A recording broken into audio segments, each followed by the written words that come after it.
தேசிய தத்தெடுப்பு மாதத்தை முன்னிட்டு மகளிர் மற்றும் குழந்தைகள் மேம்பாட்டுத்துறை சார்பில் நடைபெற்ற நிகழ்ச்சியினை மாவட்ட ஆட்சியர் குலோத்துங்கன், துறை இயக்குநர் இளங்கோவன் ஆகியோர் துவக்கி வைத்தனர். மத்திய அரசின் வழிகாட்டுதலின்படி மகளிர் மற்றும் குழந்தைகள் மேம்பாட்டுத்துறை சார்பில் தேசிய தத்தெடுப்பு மாதம் 2024 காமராஜர் சாலையில் உள்ள தனியார் உணவகத்தில் நடைபெற்றது. ஆதிதிராவிடர் நலத்துறை மற்றும் மகளிர் குழந்தைகள் மேம்பாட்டுத்துறை பொறுப்பு இயக்குநர் இளங்கோவன் தலைமையில் நடைபெற்ற விழாவில் சிறப்பு விருந்தினராக மாவட்ட ஆட்சியர் குலோத்துங்கன் கலந்து கொண்டு விழாவை துவக்கி வைத்து சிறப்புரையாற்றினார். வளர்ப்பு, பராமரிப்பு மற்றும் வளர்ப்பு தத்தெடுத்தல் மூலம் வயதான குழந்தைகளுக்கு மறுவாழ்வு அளித்தல் என்பதை முக்கிய நோக்கமாக கொண்டு இந்த நிகழ்ச்சி நடைபெற்றது. இந்நிகழ்ச்சியில் மத்திய தத்து வள ஆதார மையம் துணை இயக்குநர் ரிச்சா, மாவட்ட குழந்தைகள் பாதுகாப்பு அதிகாரி ஜெயப்பிரியா தத்தெடுப்பு பற்றிய முக்கிய குறிப்புகளை வழங்கினர். இதில் குழந்தைகளை தத்தெடுக்க போகும் பெற்றோர்களும், தத்தெடுத்த பெற்றோர்களும் மற்றும் தத்தெடுக்கப்பட்ட குழந்தைகளும் பங்கு பெற்று நடைமுறை குறித்த அனுபவங்களை பகிர்ந்தனர். இந்த நிகழ்ச்சிக்கான ஏற்பாடுகளை மகளிர் மற்றும் குழந்தைகள் மேம்பாட்டுத்துறை அதிகாரிகள் மற்றும் ஊழியர்கள் செய்திருந்தனர். முத்தியால்பேட்டை சோலைநகர் கடல் அரிப்பை பார்வையிட்ட திமுக முன்னாள் சட்டமன்ற உறுப்பினர் நந்தா சரவணன் மீனவர்களின் கோரிக்கையான தூண்டில் முள் வளைவு அமைப்பது குறித்து எதிர்க்கட்சித் தலைவர் சிவாவிடம் வலியுறுத்தி உரிய நடவடிக்கை எடுக்கப்படும் என மீனவர்களுக்கு வாக்குறுதி அளித்தார். புதுச்சேரியில் கடந்த 2 நாட்களாக மிதமான மழை பெய்து வருகிறது.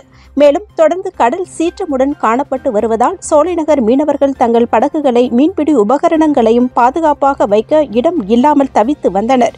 இந்நிலையில் முத்தியால்பேட்டை சோலைநகர் பகுதியைச் சேர்ந்த 50க்கும் மேற்பட்ட மீனவர்கள் திமுக முன்னாள் சட்டமன்ற உறுப்பினர் நந்தா சரவணனை சந்தித்து மீன்பிடி படகுகள் மற்றும் மீன்பிடி சாதனங்களை வைப்பதற்கு இடம் தயார் செய்து கொடுக்குமாறும், மேலும் கடல் அரிப்பு ஏற்படுவதால் படகுகள் சேதமடைகிறது, எனவே தூண்டில் முள் வளைவு அமைக்க வேண்டும் என கோரிக்கை விடுத்தனர். இதனை அடுத்து சோலைநகர் சென்ற முன்னாள் சட்டமன்ற உறுப்பினர் நந்தா சரவணன் 50க்கும் மேற்பட்ட மீனவர்களுடன் கடற்கரையினை பார்வையிட்டார். அப்பொழுது மீனவர்களின் தூண்டில் முள் வளைவு அமைக்க வேண்டும் என்ற கோரிக்கையினை ஏற்று எதிர்க்கட்சித் தலைவர் சிவாவிடம் தெரிவித்து இப்பிரச்சினைக்கு தீர்வு காண வலியுறுத்தி இந்த கோரிக்கை மீது உரிய நடவடிக்கை எடுக்கப்படும் என்று மீனவர்களுக்கு உறுதியளித்தார். மகளை கைது செய்துள்ளதாக கூறி பெற்றோரிடம் ரூபாய் 75,000 மோசடி செய்த மர்ம கும்பல் குறித்து காவல்துறையினர் விசாரித்து வருகின்றனர்.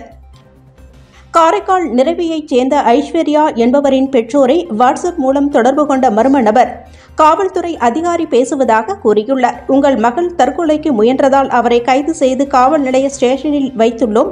அவரை விடுவிக்க பணம் அனுப்புமாறு கூறினர். இதை நம்பி அவரது பெற்றோர்கள் 75,000 ரூபாய் அனுப்பி ஏமாந்துள்ளனர். இதேபோல் சண்முகாபுரத்தைச் சேர்ந்த கணேசன் 1,62,000 ரூபாய் அனுப்பி ஏமாந்துள்ளார். இதேபோல் நெல்லித்தோப்பு சதீஷ் ஷா 15,000, பாகூர் குகன்ராஜ் 20,500 ரூபாய், அரியூர் சந்தானம் 25,000, தந்தை பெரியார் நகர் மூர்த்தி 2,850 ரூபாய், கொம்பாக்கம் முருகன் 8,000 என மொத்தம் 7 பேர் ஆன்லைன் மோசடி கும்பலிடம் 3,07,906 ரூபாய் இழந்துள்ளனர். இதுகுறித்த புகாரின் பேரில் புதுச்சேரி சைபர் கிரைம் காவல்துறையினர் வழக்கு பதிவு செய்து மோசடி கும்பல் குறித்து விசாரணை நடத்தி வருகின்றனர். புதுச்சேரி மாநிலம் காரைக்காலில் தேசிய அளவிலான கராத்தே மற்றும் குஃபுடோ போட்டி 2024 நடைபெற்றது. நேஷனல் கராத்தே அண்ட் குஃபுடோ சாம்பியன்ஷிப் போட்டி காரைக்கால் அரசு உள் விளையாட்டு அரங்கத்தில் நடைபெற்றது. இப்போட்டியில் பங்கு பெற்ற 600க்கும் மேற்பட்ட வீரர் வீராங்கனைகள் கேரளா, கர்நாடகா, தமிழ்நாடு மற்றும் புதுச்சேரி மாநிலங்களில் இருந்து கலந்து கொண்டனர். பல்வேறு ஆண்கள் மற்றும் பெண்களுக்கான எடை மற்றும் வயது பிரிவில் கட்டா மற்றும் குமித்தே போட்டிகள் நடைபெற்றது. கராத்தே மாஸ்டர் சென்ட் ஜாய் கிருஷ்ணன், ஆக்கூர் கலைமகள் மெட்ரிக் உயர்நிலைப் பள்ளி தலைமை ஆசிரியர் சிவக்குமார், கோட்டிச்சேரி அபிராமி நேஷனல் உயர்நிலைப் பள்ளி தலைமை ஆசிரியர் நித்யா, புதுச்சேரி நுங்சாங் அசோசியேஷன் பொதுச் செயலாளர் கோபாலகிருஷ்ணன், காரைக்கால் அலையன்ஸ் நிறுவனர் Rifai, VRS martial arts academy பொருளாளர் ரியாஸ் அகமது ஆகியோர் வெற்றி பெற்ற வீரர் வீராங்கனைகளுக்கு சான்றிதழ்களும் பரிசுகளும் வழங்கினர். ஒட்டுமொத்த கோப்பையினை தமிழ்நாட்டைச் சேர்ந்த மன்னார்குடி மாஸ்டர் ராஜகோபால் அவர்களின் இஷின்ரியோ கராத்தே அணி வென்றது. இரண்டாவதாக திருவாரூர் மாவட்டத்தைச் சேர்ந்த மாஸ்டர் செல்லப்பாண்டியன் அணி ஆரோ டிராகன் வென்றது. இப்போட்டியில் நடுவர்களாக பணியாற்றிய செண்பகவல்லி, கிருஷ்ணமூர்த்தி, ஏசுராஜ், கலைராஜ், பிரீதா ஆகியோருக்கு நினைவு பரிசு வழங்கி மரியாதை செலுத்தப்பட்டது. இப்போட்டியினை ஜப்பானீஸ் கோஜிரியோ ஸ்போர்ட்ஸ் கராத்தே அசோசியேஷன் மற்றும் international VRS martial arts academy நிறுவனர் grand master doctor VRS Kumar சிறப்பான முறையில் நடத்தினர். நிகழ்ச்சியின் இறுதியாக அனைவருக்கும் மொஹைதீன் நன்றியுரையாற்றினர். நவம்பர் 26 இந்திய அரசியலமைப்பு சட்ட நாளை முன்னிட்டு வில்லியனூர் துணை மாவட்ட ஆட்சியர் அருகே உள்ள அம்பேத்கர் திருவுருவச் சிலைக்கு விடுதலை சிறுத்தைகள் கட்சியினர் சார்பில் மாலை அணிவித்து உறுதிமொழி ஏற்று மரியாதை செலுத்தினர். நவம்பர் 26 இந்திய அரசியலமைப்பு சட்ட நாள் வில்லியனூர் தொகுதி விடுதலை சிறுத்தைகள் கட்சி சார்பாக உறுதிமொழி ஏற்பு நிகழ்ச்சியில் தொகுதி செயலாளர் தமிழ் வளவன் தலைமையில் நடைபெற்றது. நிகழ்ச்சியில் புதுச்சேரி மாநில கருத்தியல் பரப்பு மாநில செயலாளர் ஆதவன், தேர்தல் பணிக்குழு மாநில செயலாளர் மாசி வாகையரசு, வில்லியனூர் தொகுதி பொருளாளர் தமிழரசன், தொழிலாளர் விடுதலை முன்னணி மாநில துணை செயலாளர் தங்க கதிர்வேல், ஓவிய அணி மாநில செயலாளர் சந்தோஷ், தொகுதி துணை செயலாளர் பரமசிவம், தொண்டரணி தொகுதி அமைப்பாளர் ஜான், முற்போக்கு மாணவர் கழக மாநில துணை செயலாளர் தொல்காப்பியன், மகளிர் விடுதலை இயக்க தொகுதி செயலாளர் பாத்திமா பிவி, முகாம் செயலாளர் காசி, ஏழுமலை, சுகந்தன், பிரகாஷ், முகிலன், தன்ராஜ், அருண், செல்வம், சிவக்குமார், வெற்றி முகமது, கௌஷிக், இளையவன், லக்ஷ்மணன் மற்றும் ஏராளமானோர் கட்சி தொண்டர்கள் கலந்து கொண்டு உறுதிமொழி ஏற்றனர். புதுச்சேரியில் முதல் முறையாக ஏழை குடும்பத்தைச் சேர்ந்தவரின் மகளுக்கு தனது சட்டமன்ற உறுப்பினர் அலுவலகத்தில் மஞ்சள் நீராட்டு விழா நடத்த உதவிய தொகுதி சட்டமன்ற உறுப்பினர் பிரகாஷ் குமாரின் செயல் பல்வேறு தரப்பினரிடையே வரவேற்பை பெற்றுள்ளது. புதுச்சேரி முத்தையால்பேட்டை தொகுதியைச் சேர்ந்தவர் ஏழை தொழிலாளி சபீர். இவர் அதே பகுதியில் சாலையோரம் பழக்கடை வைத்து நடத்தி வந்துள்ளார்.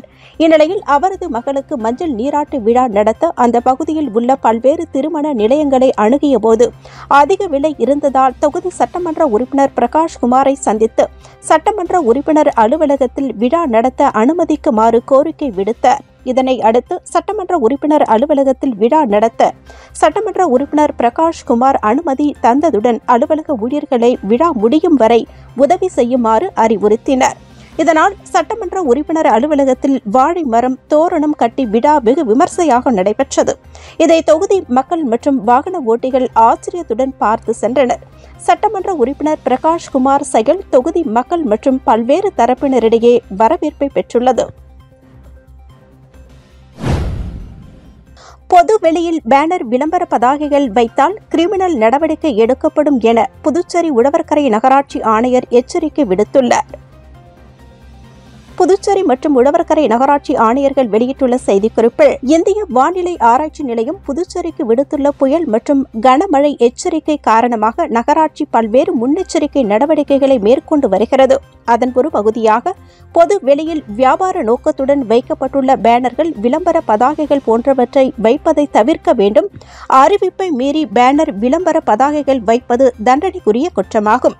இதை மீறி வியாபார நோக்கத்துடன் வைக்கப்படும் பதாகைகள், அபாயகரமான விளம்பர பதாகைகள் போன்றவற்றால் அசம்பாவிதம் ஏற்பட்டால் அவர்கள் மீது கடும் நடவடிக்கை எடுக்கப்படும் என்றும், மேலும் கிரிமினல் வழக்கு பதிய காவல்துறை மூலம் நடவடிக்கை எடுக்கப்படும் என குறிப்பிடப்பட்டுள்ளது.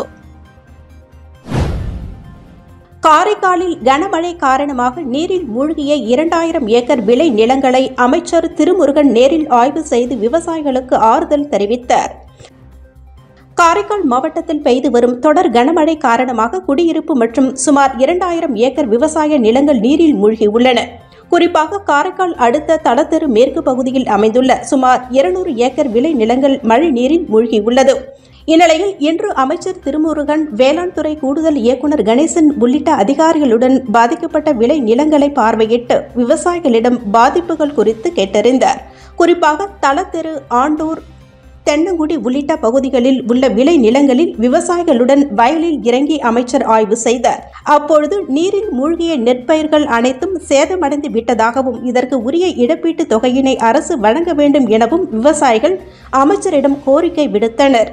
அத்துடன் கடந்த ஆண்டு இன்சூரன்ஸ் தொகை இதுவரை விவசாயிகளுக்கு கிடைக்கவில்லை என்பதையும் அவர்கள் தெரிவித்தனர்.